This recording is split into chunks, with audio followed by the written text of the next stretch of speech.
Hi, thanks for joining me. Today I've got an integral video for you. We want to compute the integral from 0 to infinity of log x all over x squared plus e squared dx. If you want to have a go at evaluating this integral, pause the video now and give it a go for yourself. And I'm going to jump straight into a solution.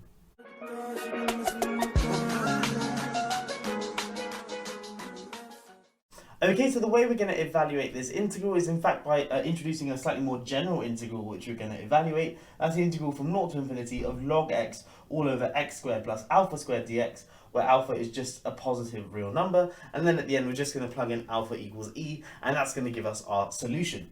So we want to evaluate this guy here, and the way we're going to do that, or the first step at least, is to do a u substitution. So our u substitution is going to be u equals alpha squared over x, which is the same as saying x equals alpha squared on u. Okay, and then this tells us that dx is equal to minus alpha squared over u squared du.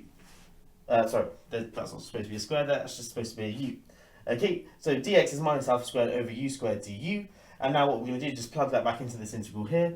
So we get that I of alpha is now equal to the integral, well, when x is 0, u is going to be, well, alpha squared over 0, but 0 here is kind of 0 plus, so from the positive side, so that's going to tend to positive infinity. And then on the top we've got x equals infinity, so when x is tends to infinity, u is alpha squared over infinity, which is going to tend to 0.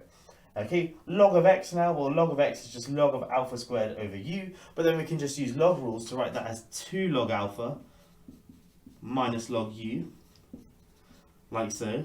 And then our denominator, x squared plus alpha squared, is just going to be this guy here. So x squared is going to be alpha to the 4 all over u squared. And then plus alpha squared, because that's a constant. And then we've got here dx is minus alpha squared over u squared du. So times minus alpha squared over u squared du. Now this alpha squared here we can use to cancel with some of the alpha squareds on the bottom. So we can get rid of this guy here. And this alpha squared will just become 1, and this alpha to the 4 will just become alpha squared. And now this u squared we can actually distribute over here. So this u squared is going to multiply with this guy to just give us alpha squared.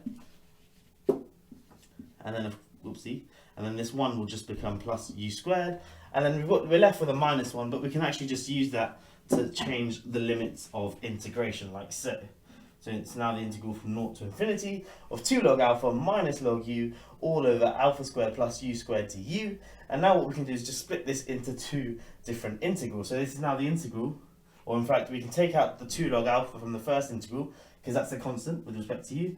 So 2 log alpha times the integral from 0 to infinity of 1 over alpha squared plus u squared du.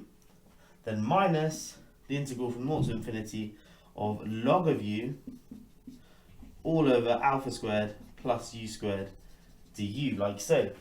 So we started off with I of alpha, did a u substitution, did some algebra, and now we're left with it being equal to this guy here. But in fact this is something, or just from this line now, it should be immediately clear how to work out I of alpha. But if it's not, I'm going to go through it. Let me clean up the whiteboard first, and then I'll continue. Okay, so we just showed that I of alpha is 2 times log alpha multiplied by the integral from 0 to infinity of 1 over alpha squared plus u squared du minus the integral from 0 to infinity of log u all over u squared plus alpha squared du. And I said that it's clear now how we should be able to work out I of alpha. Well, the way we do it is by noticing that this guy here, the thing we're subtracting off, is actually just I of alpha, because this is what we defined I of alpha to be. Except instead of u's we used x's, but that's fine because u here is just a dummy variable. So that guy there is exactly I of alpha. So we can just replace that with I of alpha and then bring it onto this side. So get rid of this completely, and I'll just put a 2 there.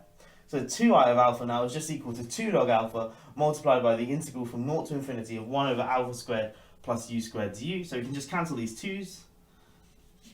And now what we've got to do is evaluate this integral here. But this is a standard integral. This is something to do with the inverse tangent.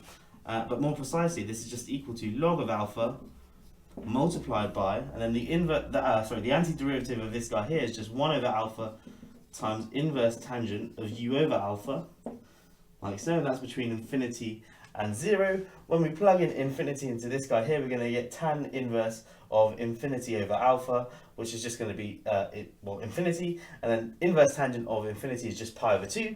So in fact, let's take this alpha out here. So this is equal to log of alpha all over alpha multiplied by pi over 2 minus, and then when we plug in u equals 0, we're getting inverse tangent of 0, which is just 0, so pi over 2 minus 0. So all in all, this is just equal to pi log alpha all over 2 alpha, like so.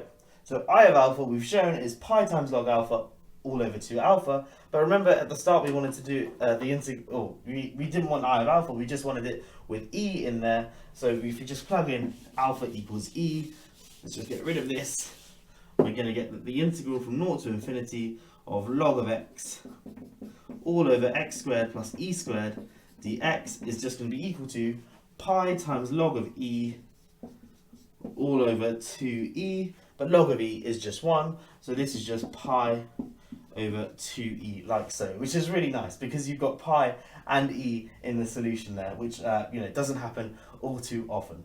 Anyway, I hope that has all made sense, and I hope you have enjoyed this video. Thank you for watching. I'll catch you in the next one. Have a great day.